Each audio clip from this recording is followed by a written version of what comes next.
Bismillahirrahmanirrahim. Assalamualaikum warahmatullahi wabarakatuh.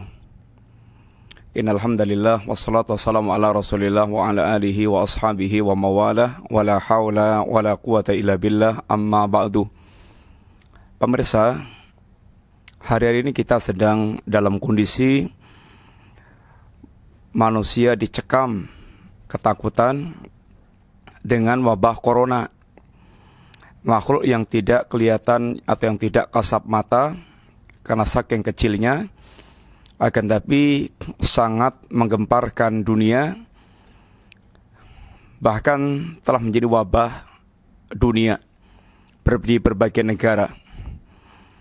Bahkan negara-negara adik kuasa, negara yang merasa hebat, memiliki pasukan yang kuat, memiliki kekayaan yang melimpah ruah, sudah mulai kewalahan dan tidak sanggup untuk menghadapi virus corona ini. Ketakutan yang sangat luar biasa. Dan karena orang-orang mereka tidak memiliki agama, tentu yang paling mereka takutkan adalah kematian. Karena kematian berarti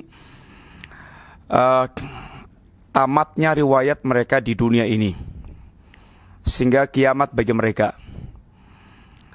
Sehingga ini yang paling ditakutkan. Tapi sungguhnya ada yang lebih ditakutkan lagi, yang mesti lebih kita takutkan lagi dibandingkan dengan corona.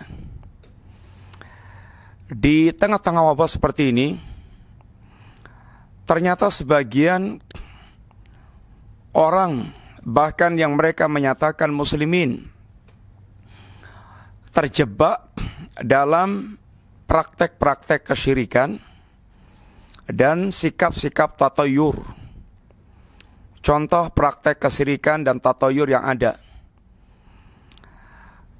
di tengah-tengah wabah, diserukan untuk melakukan tolak bala dengan sayur lodeh yang diyakini akan bisa menjadi tolak bala.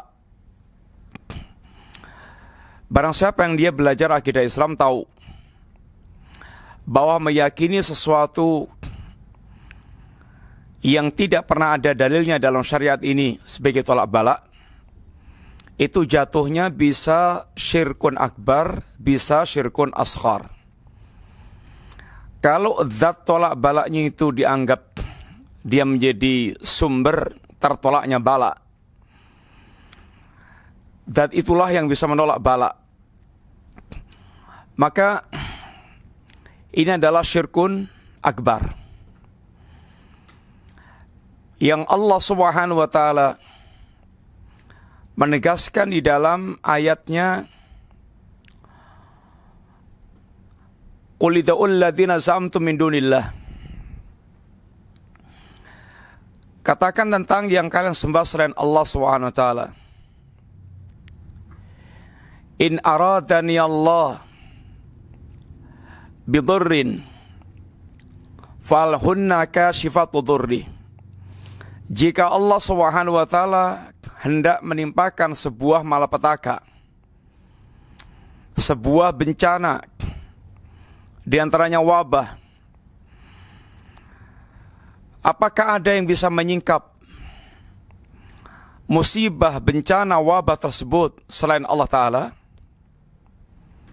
Katakan tentang apa yang mereka sembah selain Allah Ta'ala. Bisakah mereka itu menyingkap ini musibah, bencana? Kenyataannya mereka semuanya kewalahan dan tidak ada sanggup untuk menyingkap kecuali Allah SWT. Sampai negeri-negeri kafir sekarang ini bahkan mulai perhatian dengan Islam, kaum muslimin dibebaskan untuk salat di tempat yang terbuka, mengumandangkan adzan. Ini hikmah lain dari merebaknya musibah yang ada, wabah yang ada. Para pemirsa, demikian pula tatayur. Sebagian orang ketika melihat letusan erupsi Merapi yang membentuk muka Semar, kalau dalam bahasa keyakinan Jawa, ini adalah tanda akan berakhirnya musibah, akan berakhirnya wabah. Ini tatayur, sehingga penuh dengan kesyirikan. Di tengah-tengah musibah seperti ini, bahkan syiriknya semakin nampak, semakin menjadi-jadi.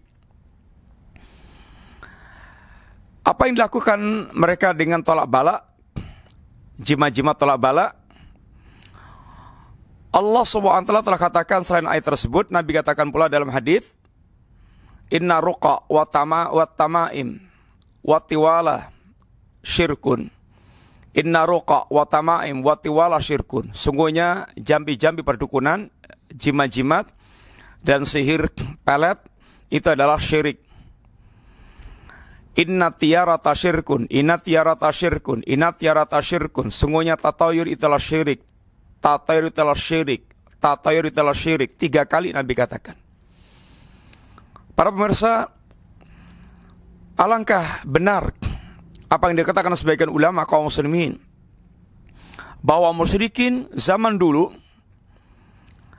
atau musyrikin zaman kita sekarang ini, pelaku-pelaku syirik zaman kita ini lebih parah dibandingkan dengan musyrikin di zaman Rasulullah SAW.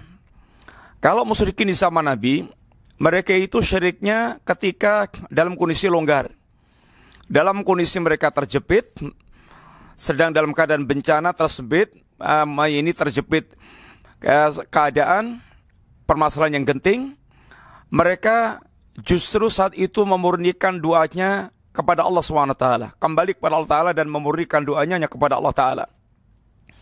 Wa idza raqibu fil fulki da'ullaha mukhlishina lahuddin falamma najahum ilal barri idahum yusrikun. Mereka apabila sedang berlayar di lautan, dalam ayat yang lainnya dikatakan Allah, wa idza qasyaw maujun kadzulal. Ombak itu lalu mengepung mereka sehingga mereka terancam terkepung oleh mara bahaya. Apa yang mereka lakukan? Da'awallaha mukhlishina lahuddin. Mereka pun berdoa kepada Allah dengan semurni-murninya. Semua yang mereka sembah selama ini mereka lupakan, lenyap dari pikiran mereka. Dengan kata lain, ibaratnya sempat mentauhidkan Allah, yaitu dengan memurnikan doa mereka kepada Allah Ta'ala. Adapun pelaku syirik di zaman kita sekarang ini, bersama dengan mengucapkan kalimat la ilaha illallah, mereka dalam kondisi terjepit, wabah, musibah, bencana, syiriknya telah tambah menjadi-jadi. Kedukunnya, keparanormalnya, kemudian tatayurnya, ini adalah perbuatan kesyirikan. Sedangkan kita tahu bahwa kesyirikan itu akan menjadikan pelakunya seluruh amal kebaikannya hancur, binasa, nggak ada nilainya, nggak dianggap oleh Allah Ta'ala. Lain asyrakta la yahbatan amaluk wala takunanna minal khasirin. Seandainya engkau ya Muhammad, manusia terbaik yang memiliki akhlak yang mulia, dermawan dan segala macamnya, kalau sampai engkau menyekutukan Allah, seluruh amalmu akan hancur.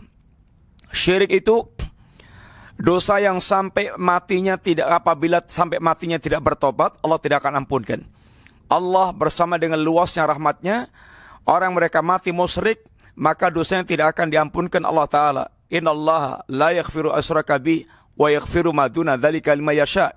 Allah tidak akan mengampunkan dosa kesyirikan, dan dengan kehendaknya Allah mengampunkan dosa selain perbuatan syirik. Orang mereka mati musyrik, mereka akan masuk jahanam khalidan finnar, kekal di dalam neraka. Man mata yusriku bi syai'an dakhalan nar. Barang siapa yang dia mati dalam keadaan menyekutukan Allah, pasti dia akan masuk neraka, dan di nerakanya itu khalidan finnar, kekal di dalam neraka.